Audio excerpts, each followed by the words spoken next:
So, Paul, thanks for taking this time here to have a chat today. I'm sure the listeners of this podcast are really going to be interested in what you have to discuss. I've been a follower of your YouTube channel for probably over a month now, just checking out a lot of your videos and really found it interesting myself. But just to kick things off, do you mind introducing yourself and just what it is you're involved in and the type of content you create on a daily basis? Sure, yeah. So I run a YouTube channel called Understanding Conspiracy. I've basically been a scattershot conspiracy theorist in the game, kind of networking with all the channels out there for a decade since 2014. But I've kind of been on my journey since, I suppose, 2011, and the 2012 end of the world Mayan calendar was the event that got me in there, and set the mind going and going down all the warrens and the rabbit holes. So that was my nexus moment. That was my wake up event. But since then, I've been growing this channel, and I became known for starting a series in 2016 called the Nephilim Looked Like Clowns, and it was kind of a result of many years worth of occult research into symbolism and biblical history that kind of led me to an understanding that what we call the costume of a clown in the Western world is actually a perfectly crafted tool and symbol which mimics the same costumes worn by ancestor spirit worship cultures all around the earth, and it's used for the purpose of channeling spirits. And from my research, I've come to understand that the only spirits that are really on the other side that look like that were the Nephilim. And I know on the surface how insane that sounds. I'm very well aware of how this sounds on the surface, but what I seem to have done is just keep uncovering more and more evidence to show that the history of the clown is heavily rooted in the occult, um, and within demon iconography, in many cultures, not even just in the West. So that's what I've become known for predominantly, and I have a series spanning over 8 years now with 43 episodes, and I am about to publish my first book on this in 2 months' time. So that's me in a Okay. nutshell. Yeah, that's pretty cool stuff, and that's exactly the type of content that I came across initially, and it kind of caught my eye because I've had sort of these type of psychedelic experiences that a lot of people describe that do involve these type of Mhm. you kind of see them or refer to them as entities. Is that correct? Or Yeah, well, I myself have seen them. I used to do a lot of Mhm. psychedelic exploration in my early 20s and my late teens. I've done DMT 3 times. I've microdosed and taken full doses and mega doses and candy flipped LSD like for month-long periods, experimenting with consciousness expansion, all these type of things myself. I've taken psilocybin a few times, brewed it, eaten it raw. I've experimented hard for many years, and I've been to these realms that people talk about when they discuss their DMT experiences. I too get that familiar feeling when I go to that realm because I've been there before, which everyone can talk about who's done these things. We all know what that feels like. And when I got sober and just for your audiences, I became a born again Christian in 2014 at the end of all of this, and through my research and through a personal experience, I came to my faith in Christ. So I kind of from that day I kind of stopped all drugs. I smoked weed every day for 8 years, and that just stopped, and everything else stopped. And it was only after I stopped taking any of these things that I started getting what people will call spiritual attacks. And this is where my faith began to come into this, and this is where it led me my research to where it was. And my research is very much grounded in biblical research and the Christian theology and the Christian history. That's how I got to the conclusion of the Nephilim, first of all, even being a thing and how they look like clowns. But I had a vision not long after sobering up where I was back in the DMT realm, and I knew where I was instantly because I've been there before, but I was faced with this enormous, giant, black and white, fractaled, stripe patterned, big purple lipped, wide grinning, glowing purple alien eyes, big horned, jester skull shaped hat thing in front of me. And then I was back. And that's kind of what set me off to go, okay, so what these people have described as seeing in this realm is real, because I've seen one for myself now, and it does look like a jester. And as I said, most of my research, especially researching into extra biblical books like the Book of Enoch, it lays out clearly that disembodied spirits, which are now trapped on the earth in this realm, are the spirits of the now dead Nephilim. So that's what gave me my first clue that, okay, so the Nephilim had clownish features. Even in the spiritual sense, in their disembodied form, they still seem to have something akin to a jester like form. Um, So yeah, I mean, psychedelics are a huge part of my study. Personal Hmm. experience has come into the research as well. It's not just from going into DMT Nexus and getting people's trip reports. I mean, it's something I'm personally experienced in. And it's actually the last chapter of the book I'm just writing now. I'm actually halfway through writing this chapter, talking about the ayahuasca and where that comes from and how those ceremonies are intrinsically linked with ancestor spirit worship as well. The vine of the souls, or the vine with a soul, depending on what translation you want to give it. All the good stuff is in the book to explain thoroughly that this does link to my theory in a big way. Because it's not just, you don't have to be a Christian to see that many of these spirits have clownish features when encountered. And a lot of my work is based on this idea that you dress like the thing to channel the thing when it comes to spiritual communication. Shamans dress a certain way, and anybody who practices these getting in touch with the ancestor spirit type practices and rituals, they dress in a very specific way for the intention, and they'll tell you this. It's not even a secret. I dress this way because I want to channel that specific spirit. And you'll find the common thread, which I show on my channel with clear visuals, is that any continent you go to, you'll have a tradition. It's probably the oldest tradition, where they have these rituals where they white the face up with chalk paint, or coal is one of the quite famous ones, which was even mentioned in Enoch itself. It even says it was given to people by the angels to use makeup as a means to use enchantments, and this is the same method. It's you white the face up, you add multicolored patterns to the face or the skin. You put a red feathered headdress on with red reeds. You even most often put a red nose on, or paint on the nose that's red.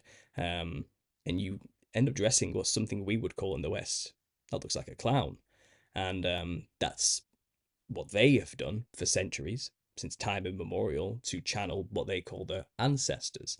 But those ancestors aren't like grandma or granddad or aunties and uncles as we understand that through our English language when we say the word ancestor. It's kind of, that's the best word we have for it, and what anthropologists have given these words. What they mean is the builders of the ancient civilization, the really ancient gods that set up everything, the foundation for their culture. That's what they mean by ancestors, and that's who they're channeling when they dress in something we would call a clown from our perspective. And much of my work goes on then to show how actually, if you go into the history of where we get a clown from in modern theatre, coming out of the medieval period, coming out of Italy with the Commedia dell'arte movement, you'll find this travelling troupe that came from the collapse of Rome and had to spread throughout Europe and put on temporary quick shows and move on, because during that time it was frowned upon to be an actor with the dominance of the Catholic Church. It was seen as quite dirty and like a prostitute to be an actor, so they kind of had to spread out and travel. Well, they went around with put on these shows with stock characters which became quite famous, and Harlequin was one of them.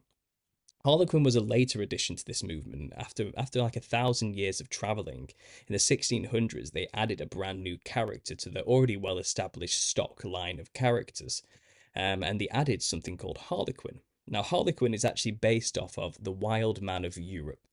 The Wild Man of Europe is a very specific entity which every culture all across the continent of Europe has their own tradition based upon, where they would dress like a wild, hairy, wide-grinned, multicolored beast monster with sharp teeth. And they would have a huge party dressed like these wild, multicolored, fractaled, hairy animals, and then fast for 40 days. And that's all throughout Europe. It has its roots from Thracian culture, which is Dionysian worship cults in Bulgaria, Romania region, and we can still see that today. It's called the cookery, and they still do it today. Now, they have this sense that, well, I'm dressing like the thing to scare away evil spirits just in time for winter. But everywhere else in the world that isn't has this Western view of it is saying, no, I'm dressing like it because I want it to possess me. So who's right? They can't both be right. And I think it's the more ancient cultures who are dressing like things to be possessed by them, to channel them, are more correct than these wild man tradition cultures who believe they're dressing like demons to ward them away. I think the more southern cultures have it right, to be honest. So yeah, that's where we get Harlequin from. This traveling troupe of actors saw that everywhere has this wild man, so let's incorporate it into our tradition of stock characters where we put on shows. So Harlequin represented a character, no matter where they traveled to, would be recognized, and that's the beast, the devil, the wild man of Europe. So it was kind of mixed in with Mediterranean gods like Dionysus with his Thyrsus staff with the pine cone on the end, or um, Mercury with his Caduceus with the twining snakes, his staff, and quick-footed, fleet of foot, very fast, quick-witted. So was Harlequin. He was doing backflips, almost as if he could fly on stage. He had that ethereal, godly nature about him, but he wore the clothing of a beast. He had a beast mask with his upturned nose and angry eyes with hair all around it. He wore loose clothes with multicolored patches of hair just stuck all over him. And he would have this stick, which would mimic that staff I mentioned earlier from these Greek gods. It was called the slapstick. So he would have the ability with his wand to change the scene. So he would slap the stage and the scene would change. So he had magical powers. He was supposed to represent the demonic influence in the play. That was his role. And he was very cheeky, vulgar. He was a phallic symbol more than anything. He would use it to imitate sexual acts on stage. And that's where the comedy arose from, a lot of his vulgar actions. But then from the 1600s to the 1800s, in that 200-year period of development of the character, his costume got tighter. His multicolored patchworks became more diamond shaped, and became the more classical figure of Harlequin we know today. And he became a lot more fancy, a lot more eloquent, a lot more lithe and kind of well put together and intelligent, rather than wild and beast like. So there was kind of a void in the culture at that time, and this tradition had ingrained itself in France and in Britain quite well, to the point where theatre stages were being put on rather than travelling stages. It was set up in well-established theatres in London and France. And you'll find not only was Harlequin the servant of the rich man also had another servant called Pedrolino. And this is where clown comes from. So Pedrolino was just a servant. He was nothing special, didn't look like a clown as we would call it today, just wore Elizabethan ruff around the neck, plain white clothing, servant rags. But he was always the foil for Harlequin. So Harlequin would steal the daughter of the rich man and run away, and then Pedrolino and his boss, the rich man, would chase after them. That's the show. But then, because Harlequin was a bit more fancy and wasn't so edgy anymore, you'd find that Clown, or Pedrolino, took over that role because there was a void. And specifically, the British clown was the version that was the most wild in its attitude. Because France had their version of a clown called Puero, which is based after Pedrolino, again, the Italian tradition. But Puero was more of a sad clown who wore white makeup, not still quite boring clothing, plain. He was always upset that Harlequin stole his love interest away from him. Why does Columbine want Harlequin and not me? Poirot, woe is me. That's the clown of France, you know. Not edgy, really, just quite sad. You know. But the British clown was a loud drunk who just wanted to drink all the time and steal sausages, and was just a laugh a second wild card, you know. And that's where he kind of took over as the new Harlequin, the new demonic influence on the stage. Harlequin took a back seat then from the 1800s, and the British clown became the forefront main character. Up until that point, Harlequin had always stolen the show. Now it was Clown's turn. And clown is just a British colloquialism for clodhopper, and that's why it's called clown. Again, it was Pedrolino originally. So the costume changed at the same time when this role changed, and Clown was then dressed in a brand new costume. Very strange, because the costume prior was just plain white, nothing special, not supposed to stand out. But suddenly it was changed to this psychedelic, monstrous form of just nightmare fuel inducing 1800s style clown costume with these multicolours everywhere, white makeup, and it just looks so out of place. It's never been done before. The costume of a clown has not changed in thousands of years, in like 1,000 years. Why change it now, you know? Well, you dig a little bit under it and you realise the person running that theatre at the time, the Sadler's Wells Theatre, was actually a son of an extremely famous and prominent Freemason called Charles Dibdin. Charles Dibdin Sr.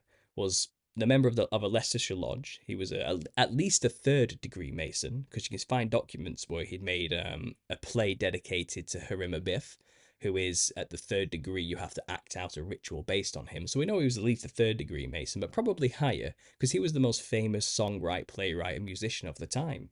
He was equated with helping the British Navy with their victories in colonising India, thanks to their songs that they would sing, which he wrote. which kept their spirits up. So this guy was highly influential in the British Navy.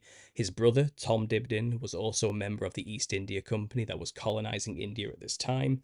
He had been traveling back and forth from India a lot, and Charles Dibdin Sr. was even going to live in India, but his ship couldn't set sail to bad weather, and he decided against it in the end. His brother died in India. He wrote a song called Tom Bowling that became massive, and it's even sung today at the end of the proms in England, which is a big orchestral event. So this guy was no joke, and his son, Charles Dibdin Jr., was heading up the theatre at the time. And for some reason, he's the one who decided, I'm going to change the costume of a clown. Never been done before, and he describes it as like a dress of some kind, which is just to spice things up a little bit and to leave his mark on the industry, because he was new to the theatre industry. But he never explains where he got his inspiration from specifically for that type of design. It's never explained anywhere in Joseph Grimaldi's memoirs or his own memoirs. It's kind of just glossed over. And you'll notice anywhere in history you actually look into the clown costume, you'll find Joseph Grimaldi is always given all the credit. But he was just the actor who wore the costume, which was created by Charles Dibdin. He didn't actually make the costume. He was just a really good actor as a clown. Like, he was just a really funny guy that everyone loved. So he was given all the credit in history, but it was this Freemasonic family that kind of introduced it. And you realize, if you put a side-by-side comparison of the first early clown costumes next to the Rakshasa demons of Thailand and India through the Hindu mythos, it's identical. He's dressed identical to the ones that are literally on a Thailand temple which guard it, the Rakshasas and the Asuras. It's the same costume, like through and through. And I've shown this on my channel, side by side comparisons, and you realize that's where they got their influence from. Charles Dibdin's heavy connection to Calcutta, East India, where he was being colonized through his brother and his travels. As a Freemason who, is interested in the occult and the mystery wisdoms, he probably traveled there, saw these iconographies and brought them back to England, and just introduced them into modern theatre of the time, the most popular form of entertainment at the time. And in a way, this is kind of like the 1800s version of the Illuminati media industry. It's their way of kind of implanting their mythos and their ideologies into a mainstream audience in order to perpetuate those ideas further. And that became, at that moment, after dressing them like the Rakshasa demon, that became the industry standard for all clowns from that day forward. And all circus clowns from the future and all clowns to this day are modelled after that original costume, which was introduced into the theatres through Freemasonry, and is quite literally modelled after the demons of India. So Harlequin, the first proto-clown, is modelled after the demon characters, the wild men giants, the Nephilim of Europe. And India have the Rakshasa, which are giant man-eating tyrannical monsters. If you go into the histories of it, it's basically their version of Nephilim, and that's who the clown was later modelled after replacing Harlequin as the new demonic role. So even historically speaking, clowns have always been demonic. There's actually no two ways about it. That's historically where they come from. But then, obviously, you travel out from the European tradition, and you realise that people have been dressing this way for a long time. And their purpose is, that they make no secret of, is to channel the spirits of the dead ancestors. So I believe that was introduced on purpose into the West to encourage more people to dress this way, to open up more channels readily for demonic influence into our realm.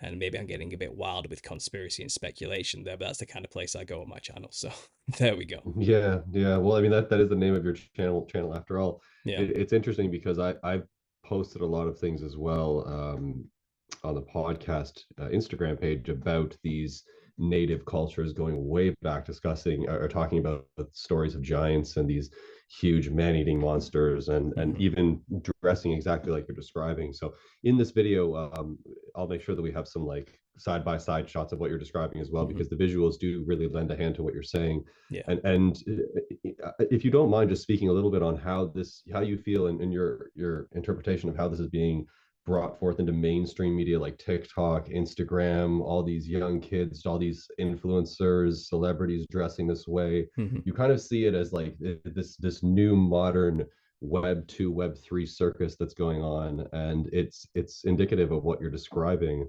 but kind of faster and much like much faster than it was, going way back where everyone just get around at these, ring circuses and just, Hmm. small batches of people. But now it's like rapid, tens, hundreds, millions of views Hmm. instantly. So um, when you say that these people are channeling and even setting the stage, kind of pun intended, to channel these type of entities, it sounds far fetched, but at the same time, I mean, where else is this coming from? And we have to look back at our history, and then we have to look back at these cultures that are talking about ancestors, and really give credit and look into these things a little bit further rather than being so dismissive and just getting caught up in the swipey and the scrolly type stuff, and these Hmm. people dress like this and all this.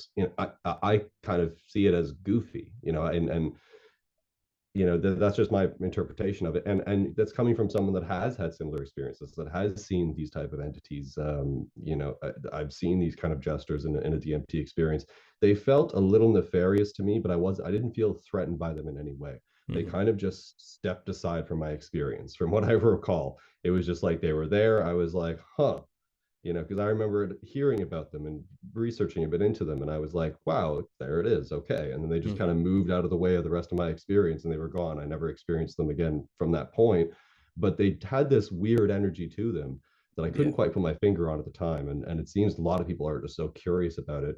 And a lot of even these younger people are experimenting with drugs, and I think they're doing so foolishly, because when they go into these experiences, if you don't hold a certain presence, you're going to be susceptible to influence by these things. Hmm. And I think that they only will step aside when, from my experience, they're not powerful. They're very weak, especially when compared to a human. Hmm. A human holds so much more energetic power than a lot of these energies, dark energies, anything that they try to perpetuate, even from these Masonic brotherhoods and all that crap. A human holds so much more power, but I feel like they kind of subdue themselves, especially when they go into these experiences with limited knowledge and understanding. So that's why I thought even having you here would sort of bridge the gap for some people to look further into these things. But Hmm. yeah, if you could just talk on the sort of the modern interpretation of this. Sure. So you touched on a lot of very good points there. First of all, that they are actually a weak in a very weak state. So most people, maybe I assume your audience as well, because we're talking about frequencies, energies, ether, quite a new age angle and all of this. So I'm not trying to box you in there, because I know we're all individuals with different levels of knowledge. So I'm not trying to disparage any of that. But a lot of people, I imagine, in your audience would consider the Jester visions as something like an archetypical manifestation of the collective consciousness of humanity. Exactly. That Yeah. tends Yeah. to be And like we the talk about that. We talk about Jungian archetypes and all this yeah. stuff as well. So they come from different perspectives, and a lot of them will be very analytical, but Hmm. and a lot of them would not have had experiences, psychedelic Yeah. experiences. So but I think it's just important to shed light on the work you're doing, because it's so abstract, and Hmm. because it clearly is manifesting in culture, Yeah. whether people want to admit it or not. Yeah, so a lot of people equate the Jester archetype to being something akin to a chaos energy, which is there to mix things up a little bit to help people get through their own issues and problems and not take life too seriously. That's the general gist of what people claim that the wild card of the Jester is supposed to represent in the human psyche. And when it manifests, it's in order to alleviate mankind of the stresses and pressures of taking things too seriously in order to make them reinterpret reality. And so people pontificate endlessly about what the symbol of a jester means. My work brings it back to a more grounded, literal sense. So what I'm trying to say is these are not representations of the collective consciousness of humanity that you're witnessing when you see jesters in this realm. And where you're going to is a very real place, which is there for a specific reason. I call it the plumbing of our universe, or the behind the walls wiring that makes this reality exist. It's perfectly necessary, it's perfectly normal and natural. We call it many things, the DMT realm, the astral realm, or whatever, thousands of names for this place. But all you're doing is you're just seeing the warp to the woof of our reality. You're going to the place of disembodied forms, where forms don't have bodies. We're in the embodied realm. That's the disembodied realm. It's where the energies flow that project this world that we live in. So where these entities are, I think there's this idea that, oh, that's a better place. We're going to a better place when we take DMT. We're going to a place that's higher frequencies, and therefore we need to strive to be more connected to it more so, and then maybe we can become better people in some way. What I say is you're actually going down a level, and you're going to a place where these entities hunger and thirst, as it's described in the Bible and in Enoch, but they cannot quench these desires. They're in a weakened state. We are the prize. So this is where possession comes into play. These entities have a reason for being there. Okay, they're not just some projection of our own conscious collective ideas. These are real entities with real personalities, separate from us, who are now trapped in a prison they want to escape from. And it's kind of being ignorant of this does not make you immune to this issue of dressing like a thing to channel the thing will cause you to be possessed by demons. So dressing like a clown is actually quite serious, although it's seen as a laughing matter, you know. We need to up our game with our spiritual knowledge, and spiritually speaking, you can go to the shamans and they'll tell you the way you dress matters. Go talk to the people who dress like the Heyoka, for example, in the Lakota tribes of the Great Plains of America, and they dress like that specific thunder god called the Wakinyan in order to intercede with it so it won't bring chaos upon their realms and bring destructive rain and storms. They dress like it because they want to communicate with it. They're very serious about why they do these things, okay? Then obviously that manifests into the clown societies who dress this way as well in order to... That's where the archetypical stuff starts to come in, but its roots are representations of thunder gods. And all the Nephilim of the ancient past are all equated with controlling the weather, rain, and thunder, if you start looking into it. Like the Wangina of the Aboriginals of the Kimberley region of Australia. They literally look like clowns in their representations, but they are also bringers of thunder, and they are the offspring of the rainbow serpents. So the Nephilim, which are now disembodied and look like jesters in this realm, are the offspring of fallen angels who mixed with human women. They're a hybrid race. The Watchers were seraphim-class angels, which are dragons, or feathered serpents, or rainbow serpents, or whatever culture you want to go to. They all have a mythos where dragons mixed with humanity and created monsters, giants, and that's where they became Nephilim, and that's where they get their clownish features from. Big wide serpent grins, big serpentine eyes with predator slits, reptilian multicolored patterned skin, which is clown clothing. You know, they have wild red hair that glows, and they have glowing eyes, have an aura about them. They looked like clowns by any stretch of the imagination. You can see through all the artistic depictions throughout history of demons. They all have the same look about them, and they inherited it from their parents, who were dragons. So in this, what I'm saying is, historically speaking, and I go into more detail on my channel, there's a reason these things are here. They're not just some weird projection of our mind. There's a very serious thing going on. You're in the middle of a spiritual war. So if you go to these realms thinking you know it all, and what you're interacting with isn't even real, it's just there to teach me a lesson about myself, then you're going into a war zone unarmed. You are walking around in no man's land with no armor. You are in the middle of a war zone. You don't even know it. You're fodder to these things. So they can play with you. They can mess with you because you're coming at them from a state of ignorance. So they'll tell you, well, I'm just you reflecting back at yourself, or something like that, because they're happy for you to believe anything, because the key is to get into your body, for you to allow them in through some way and method, because they don't have a body. They're very weak in their state. So they can get into a human, which again is the goal. We are the prize. This realm we are in currently is where they actually want to be. They hate being in the DMT realm all the time. It's chaos and it's nonsense, and they're all blending into each other all the time, and they've lost their minds. They're probably laughing manically all the time from insanity because of it. And they need to get into a body, and that's what most of Jesus' ministry is, casting demons out of people, because that's what they do. To get some sense of peace, they dwell in people, and they live vicariously through our senses. They taste what we taste, they smell what we smell, they see what we see, in a very limited, dulled capacity, because they can never get full control of us. They can only influence us to do things that they want to experience. And that's demonic possession in its truest form. It's not like The Exorcist, where your head starts spinning and the Hollywood interpretations of it. It's much more subtle. So the serpent's very subtle, as it says in the Bible, and this is the reason. You're not supposed to know you're possessed. And if they can live in you for as long as possible without you realizing it, they can influence you to do things that they want to do. They want to experience the drugs, the drink, the nicotine, the sex, whatever it is, whatever pleasure that they crave. They'll do it through your senses by making you do it and make you believe you made that choice to do those things. They're very sneaky, but that's how weak they actually are. And at any moment, anybody could discover the authority they have over them in Jesus Christ and cast them out. And that's just not optimal for a demon. That's terrifying, which is why it's so occult in the West, which is why we're kind of trained not to believe in demons, or dressing like things doesn't really matter because it's just fun for the kids. This is why the clown had to be inserted into society through the back door through media, because we're a highly Christianized nation. We have the weapons to be easily used against these things. So that's why I believe it's so occult in the West, but in these more southern Eastern civilizations and cultures, they openly say, oh, yeah, we worship the demons, we venerate them, we dress like them to channel them, we know what we're doing, we're fully on board with it, and they're not going to be casting them out anytime soon. So they kind of have free reign in these other places, and are quite open and brazen about what they do. They talk through people quite openly, and the tribe all gathers together and listens to what the spirits have to say, and it's a very public affair. But in the West, it's hidden. It's done in secret societies. And it's introduced slowly to the public through covert means. So one thing I always say is the ultimate thing for the music industry, for example, isn't to have any talent if you want to get famous in the West, in the music industry. It's to dress like a psychedelic clown monster and you just will be elevated. Because the key is to get more idols dressing this way for people to emulate.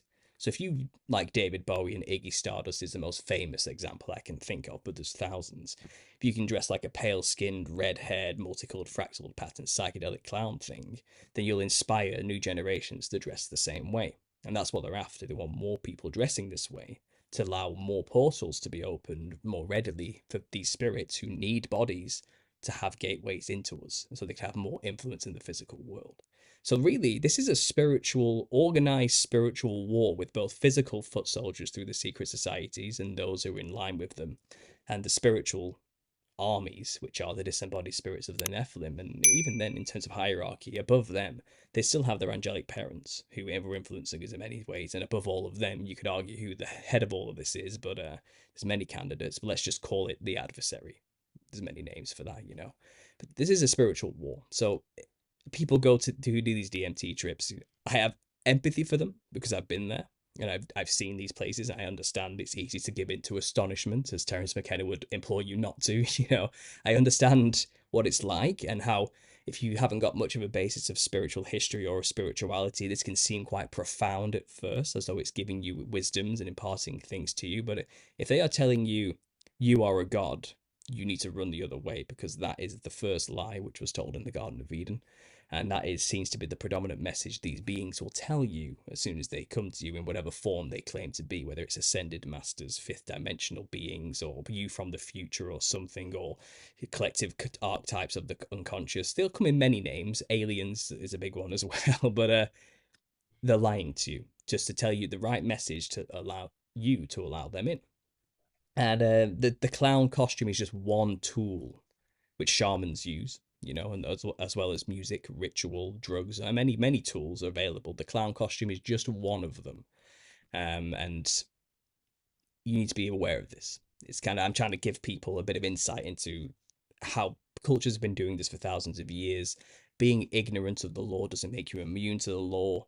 You dress like things to channel them, so be careful about the costumes you put on. I mean, you have to wonder why every decade or 5 years is a reboot of the Joker in some way, or a new It release of some kind, or they're constantly pushing the clown on you through media. So every time Halloween comes around, more and more people will dress like clowns to create more channels.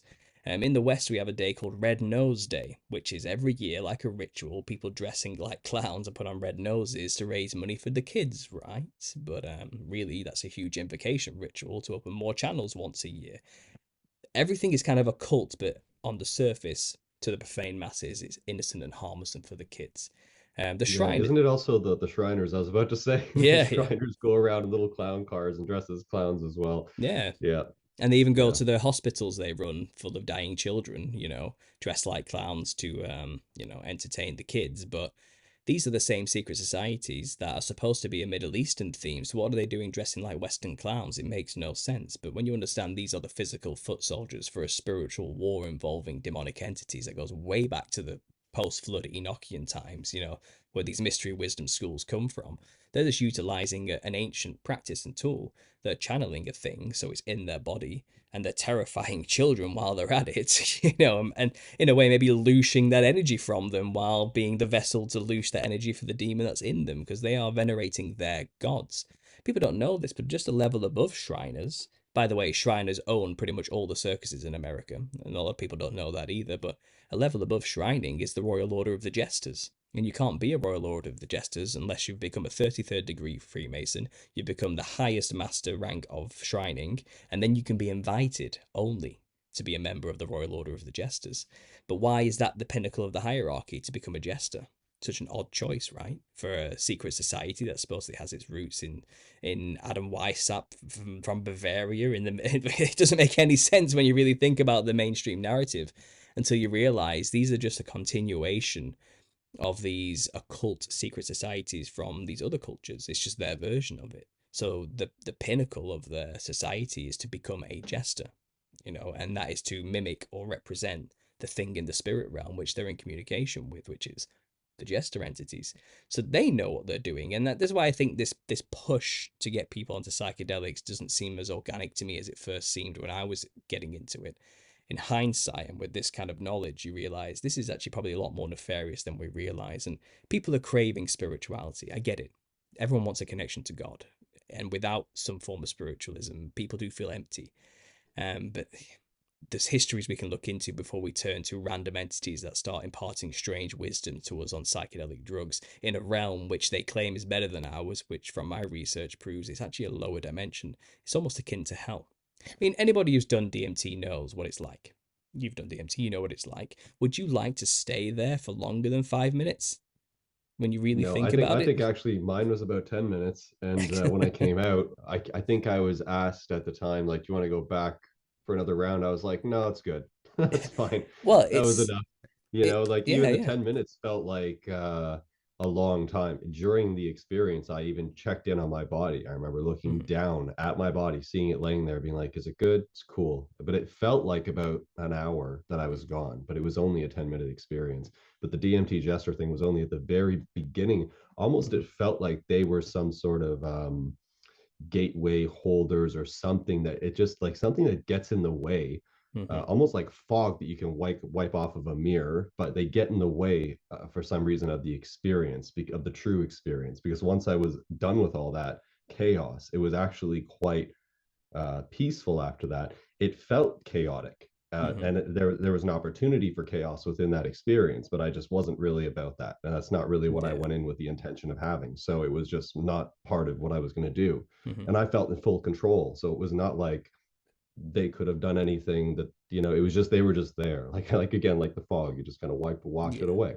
The But I sad, find it the interesting now sad. with TikTok and the clown core and all this other stuff, like Oh, and the psychedelic push, like you're saying, it's crazy. the clown core thing is quite nefarious when you really think about this theory as well. So they are actually pushing clown fashion on the public right Yeah, now, and and you can basically, like, through corporations, just hire influencers and give them talking points and give them instructions on what to wear, send them the outfits. Like a lot of yes. these younger people want to be influencers, and and it's just they're so susceptible to these things and the influence of these companies that in large part are sort of connected to various brotherhoods or Hmm. have nefarious agendas. It's Yeah. the whole thing is highly questionable. So but again, that's why we have these Yeah, conversations. well, you touched on a good point there. So, 2023 was the year of clown fashion. If people don't know this, you can go find an Elle article, which is still available. They're very, very serious, showing all the runway models of that season coming out wearing clown costumes and Harlequin design costumes and clown inspired costumes. And the clown fashion, clown core is in of 2023 and is going to be a big thing going into the future. That's the fashion that people want right now. And they claim it's people looking for a sense of levity after the doom and gloom of the COVID pandemic and the isolation. They found solace in the clown or something like that. But whatever pretentious description you want to give for why people chose to do this, I don't believe anything's organic when it comes to stuff like this anymore. I think they're putting it on people, and I've seen this as an opportunity to introduce clown core fashion as a very serious, legitimate, walking down the street on a day-to-day basis way of dressing. Dress like a clown. It's perfectly normal and fine. they're normalizing it in a sinister way. Now, what you see on the runways are a bit insane, but that trickles down to the outlets eventually in a more watered down fashion. And that's the point. They're getting more and more people to dress in clownish like features, encouraging more clown like makeup as well. And clowncore TikTok fashion is like the extreme of this. It's literally young Gen Zers and late millennials kind of dressing like a literal clown as an aesthetic, they would call it, and they have these words for it. But it's quite popular and it's growing to a young audience quite rapidly to dress like this as a legitimate fashion choice. So opening up more channels and portals is what I would say, to allow more demons into people's vessels without them realizing it. Ignorance of the law will not make you immune to this spiritual law, unfortunately, and they're banking on people's ignorance. And it's scary when you see it from this perspective. It's funny and harmless when you don't know these type of things, and that's kind of how they get in there, But in a way, there's something about the clown that really reaches young people. Like, I feel like I've reached a lot of people with concepts they wouldn't have otherwise thought about when it comes to Christian ideas, thanks to the clown itself. Because it does seem, we've had a season where even the world was described in a mimetic form as Clown World, where you had Pepe the Frog take over and become the mascot for that particular meme, But people understood that Clown World was literally the kind of world we're living in right now. But is that not just simply through the manifestation of more people showing traits of the spirits within them?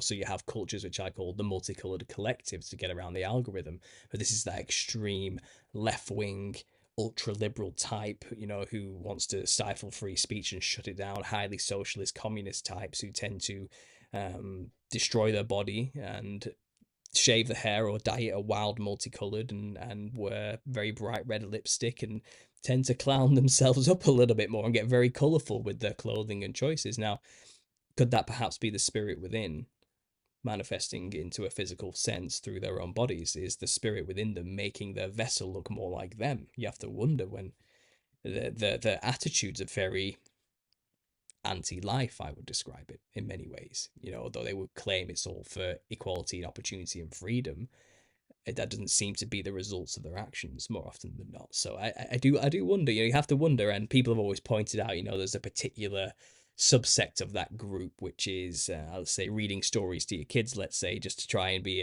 PC about it, who do seem to have an extremely clownish look about them, which is akin to what the Nephilim would have looked like as well. So there is that too, and again, it could be demonic, is what I'm trying to say here, and the history does seem to back this up. So you have to be Yeah, careful. it's just too many coincidences, Yeah, that's where you have to start really looking into things, when you see so many lined up and you think, well, that just can't be. It's like yeah. you almost have to look deeper into it. And once you start, you start connecting all the dots. I mean, you start to look like a wild conspiracy theorist, I suppose, when it comes to that mainstream perspective or point of view. But yeah, I really do appreciate the content you put out, because of what we're talking about here, and it's super important for people to understand a little bit more about metaphysical realms, let's say, and what they're dealing with when they go to these places. I personally haven't done psychedelics in a long time. I've had pretty crazy experiences just on straight meditation, completely sober. I mean, like a typical Tuesday, doing like Mm-hmm. a morning shower meditation. I experienced what I could describe as like a Christ-like being that was just so glorious and radiant that, like, and it just connected with it. It connected with only this like essence, this energy, and it felt like my center, like my heart center. It felt Mm-hmm. like what someone could call like a solar plexus, but it was the only thing that I felt like I couldn't even. I was eyes closed. I couldn't even open my eyes, because it was like I almost was like bawling with just like water, but not crying, but just like uncontrollable, like the just the energetic power of it. And this was Mm-hmm. like completely sober, and I just within 7 minutes of or so of a meditation, it was just like boom, I'm all of a sudden walking through this doorway and experiencing this great powerful being that was so like altruistic and compassionate, more loving than I could experience from a parent, from anyone, from a partner, from anyone I could ever know, from myself. Like, it was just so loving, and it just exuded this energy. Mm-hmm. And I've had that experience completely sober. So I think people need to experiment a little bit more with meditation, experiment a little bit more with diving deep within themselves and having these sort of natural experiences that they can do, you can naturally have, understand a little bit more about lucid dreaming and astral projection in the dream state. Mm. Log your dreams, understand that realm and how to know who you are at all times, and where you are, let's say. But and just be confident in those places, because I think Yeah. that's one of the, and having this information and data to back that confidence is super important. And Mm. knowing that there's grown ass people, adults, especially if you're a young kid watching this or listening, but knowing that there's grown ass adults talking about this stuff is super important as well. Because I'm not even the type that goes willy nilly on conspiracy theories. I don't have a conspiracy channel. We have this podcast here, which is great. Personally, I'm more in like the techie business world. So it's like completely outside the realm of what I normally do on a daily basis, but I want to kind of shed coherent light on these subjects. Mm-hmm. Well, And look, I think you're doing a great job with it anyways. thanks. Well, don't get me wrong. Look, I don't claim to understand the full intricacies of the spirit world and how it works. I'm not God, No, okay? definitely not. So I The don't the more disparage you get people. into it, the more you know you don't know. It's Exactly, just, and I yeah. don't disparage anybody who has these positive experiences either. I'm not here to say everything's demonic, but what I can tell you, there is a history which does show that there were specific nefarious, malevolent entities that are now stuck in the spirit realm, basically. And you need to test the spirits if you ever encounter any of these things, because you don't really know what's coming at you. And we are also warned that, even Lucifer, the Satan, composes an angel of light. He is an angel at the end of the day. It's not just red horns and pitchforks. These are beautiful beings that are very enticing. So we need to be careful with any experience. We need to use our discernment. We need to be clear about this. But communication with God is not beyond the realms of Christianity, and having spiritual experiences is the Christian way. So we have to be careful. And I don't think the DMT realm or the astral realm or these spirit realms are evil intrinsically. I just think they're infested with a parasite that we need to be aware of. So don't just believe anything that comes to you and starts telling you stuff. You need to be highly dubious from the get-go, because there's this issue of an infection in this realm. And just to mention here, people talk about the Noah, for example, and the flood of Noah, which was a big part of why that happened, is that the existence of these entities that shouldn't be there, that were eating people. That's the history. They were cannibalizing humanity. They were giants that were subjugating people. A flood kind of dealt with that problem. And it says, I gave a rainbow at the end of this as a covenant that I would never do this again to humanity. I'll never flood the world again. It's dealt with now. It's done. But when you think about what a rainbow is, it's the light spectrum we perceive. It's what we can perceive with our own capabilities in our normal state.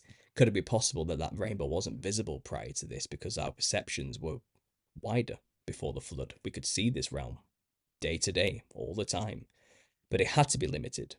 And then the spectrum of the light band we see today, the narrow light width, the spectrum of light, it had to be that way so we don't perceive these entities anymore, because they're stuck here. They can't go anywhere else. They can't rest like humans do until final judgment, and then the choice of heaven or hell based on many things, but getting to know Christ is one of them, I would say.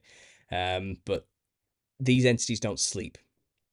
They have been awake in this realm since their death thousands of years ago.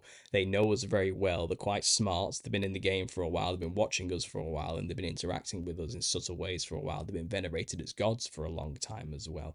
There's a history why these things are there, and there's a reason why we don't perceive them all the time, and why we're limited to not perceive them, because they would influence us and we'd end up worshipping them again, and they would end up controlling us again if we saw them all the time.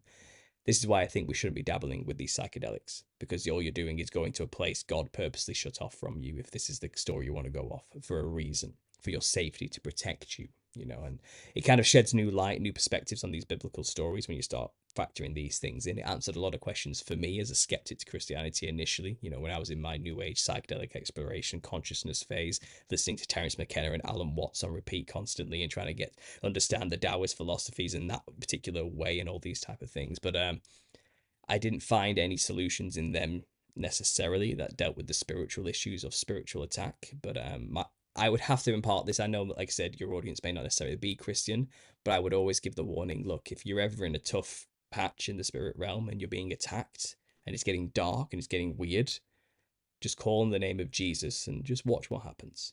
And just take from that what you will, because that was for me what worked and showed me that, okay, there's power in this name. There's clearly more to this than I understood.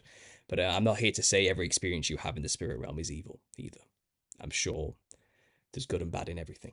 There's angels Yeah, as well as no, fallen yeah, angels, you know. So for I'm there sure, as well. for But sure. we just need to be more aware that there is a war here. There's a Hmm. and we're kind of in the middle of it. And Jesus said, "My people perish for lack of knowledge." Ignorance is the issue here. The less you know, the more susceptible you are to influence by these things. So I've give you some knowledge here. Do with it what you will. Apply it in the future. And I'm talking to the psychedelic people because they were my people. I'm trying to help here. I'm not here to put you down or, you know, I get it. I get it. I was there and I'm just giving you this. I'm just trying to give this little bit of knowledge, you know, that I picked up along the way. You can get the book in a couple of months, which lays it out. It's going to be a two-parter in a year. There'll be a lot more information on the ancestor spirit worship cultures, but everything I've got in these writings, you can find on my channel in these videos. Like you said, the visuals really do knock this out of Yeah, the park. It yeah. really explains this clearly. In your book, did you touch on anything about sleep paralysis and Hat Man? Because I know in some of your YouTube videos you mentioned some of those as well, and that sort of ties into a lot of experiences that people have. And I've noticed this even on our Instagram page. Tons of people have commented this type of stuff, but they'll have these experiences again, stone sober. Maybe they've never even done psychedelics. They just have these at night. They'll wake up and see these things. Even a lot of younger people or their children experience these type of shadowy dark entities and things like Mm-hmm. that. Like, does your book tie in with any of that? Yeah. It does There's as a whole well. Okay. chapter dedicated to the Hat Man as a particular character and shadow entities and the experiences around it. I've actually talked with the inventor or who trademarked the term Hat Man.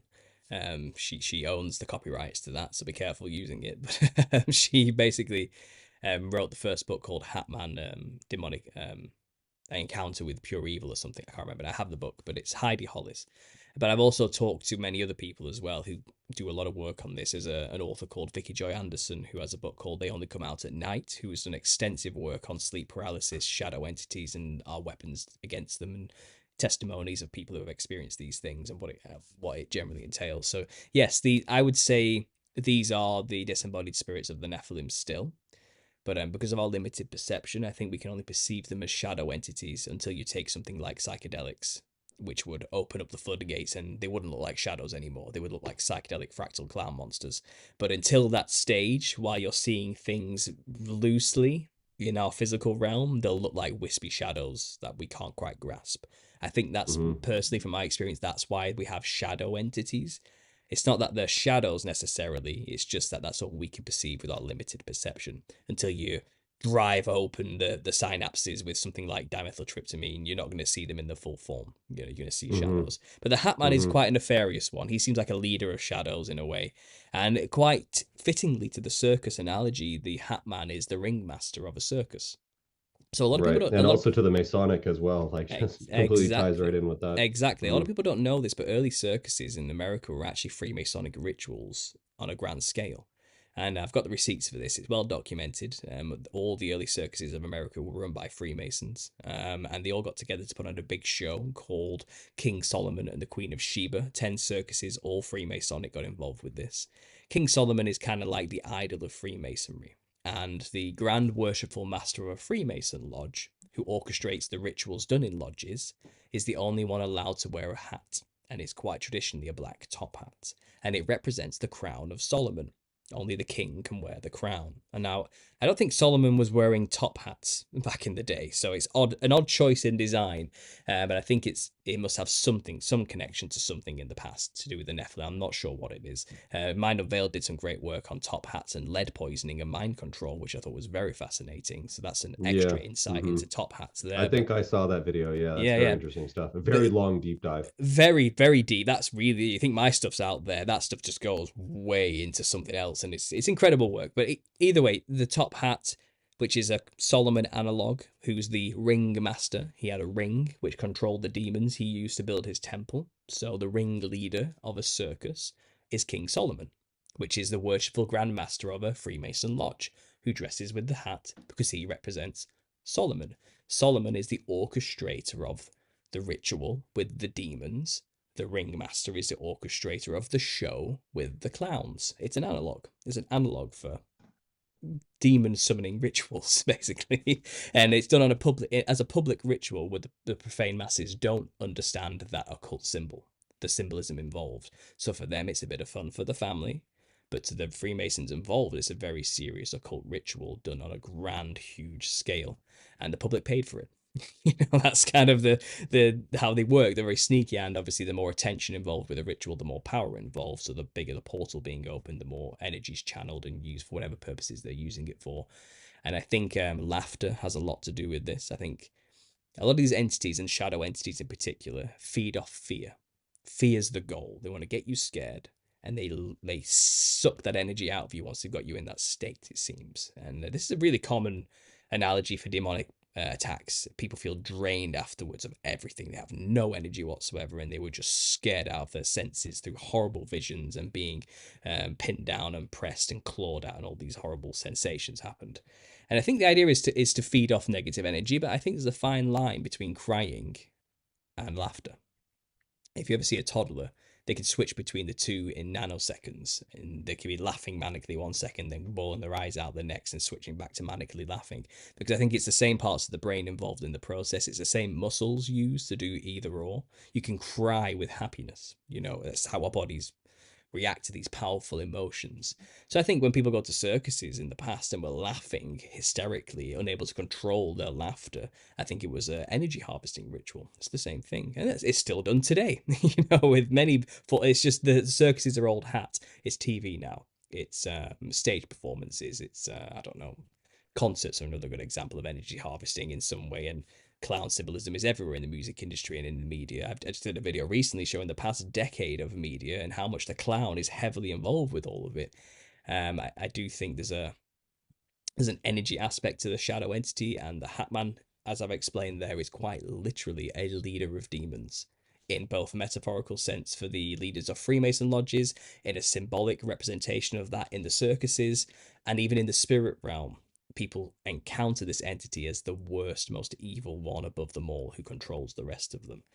So there's something to do with this. I mean, even Baron Samedi of the Haitian Vodou culture, they dress like a top hat wearing, cigar smoking, rum drinking entity called Baron Samedi, who's a member of the Guide pantheon family, which is based on not only African ancestor spirit worship, where they dress like the thing to channel the thing, which is what they're doing, but also it's a mix of French Catholicism symbolically mixed with French masonry, which is why they dress that way. And it's an odd blend due to colonization and African slaves being brought over or mixing together on this island.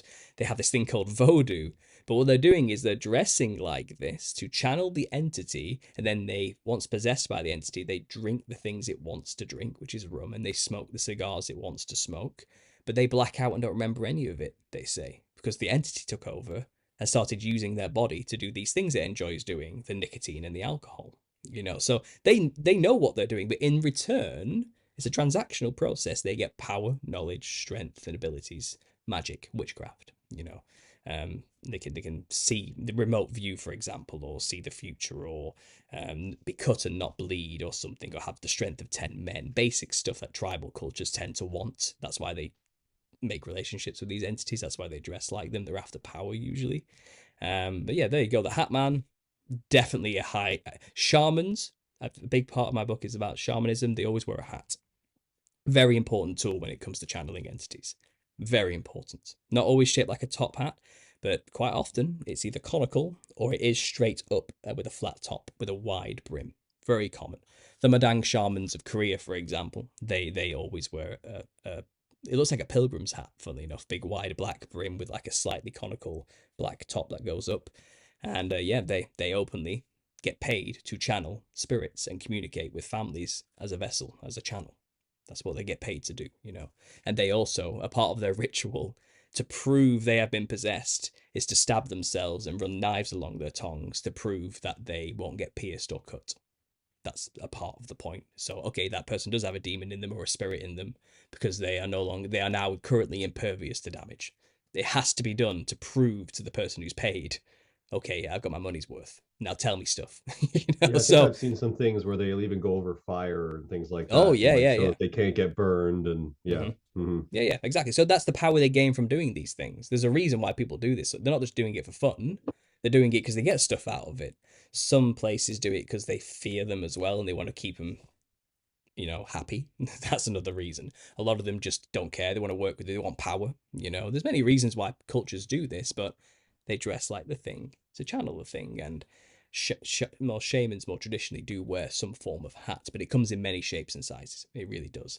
The Masonic Lodge, the shaman, the orchestrator of the rituals, is the Grand Worshipful Master, and he also wears a hat. So it's just a traditional, very old ingrained practice, just in a Western occult setting.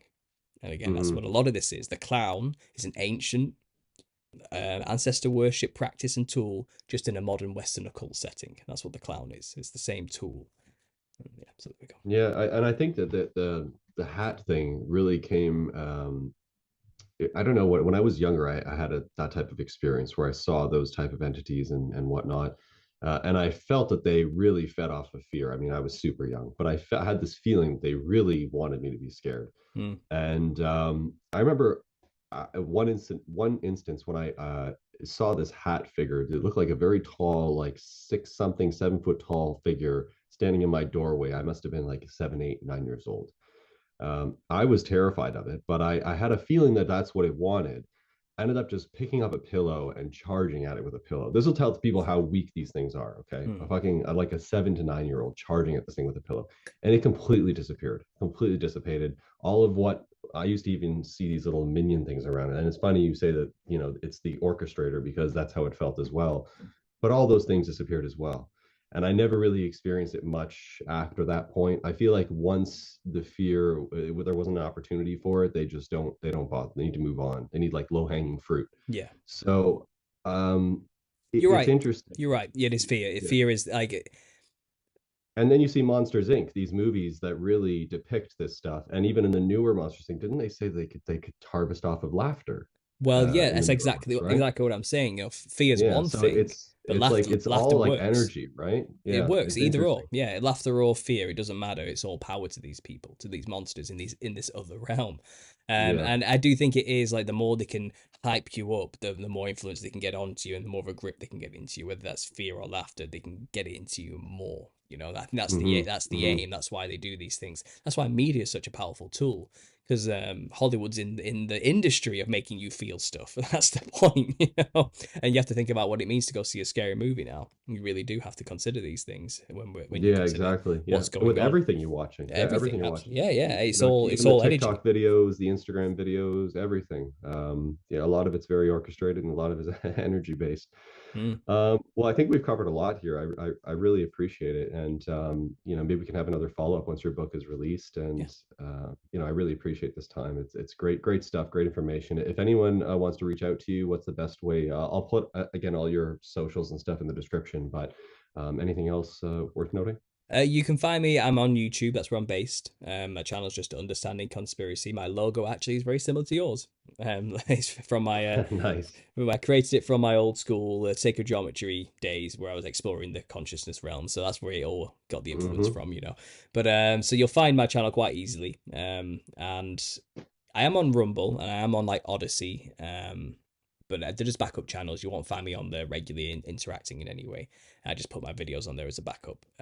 You can join my Telegram group. I have about 1,100 people in there, which is quite good. It's a growing community. If you want to have a good conversation with people back and forth and share ideas and get to me directly, I'm on there all the time. That's a good way to get me as well.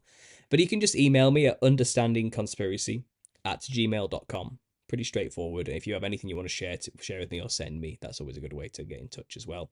I don't always respond because I get a lot of emails, but I do try my best to read every single email. And I do try to respond when I can, but it's just I get inundated with these things. And like I said, you can go find my book. It'll be on Amazon in the next 2 months. The first Nephilim Looked Like Clowns, Volume 1, which lays out the history of the Nephilim, the occult implications with the Freemasonry, the Shriners, and also sacred clown societies, the Hat Man, and DMT cultures as well, and DMT trips. So that's the first book. The second book will be about ancestor spirit culture worship through on every continent and the way they dress. And then the second half of the second book will be about modern culture, film, music industries, all that sort of stuff, and clown murderers and the fear of clowns and the multicolored collective, all the modern stuff. So the first book's called The History. The second book will be called The Now. So that's going to be the books. But volume 1 will be published in 2 months. Find it on Amazon. You can support the book by going to the GoFundMe. The pre-orders are now closed on there, but if you do donate anything at all, your name will get a special mention in the book as a thank you.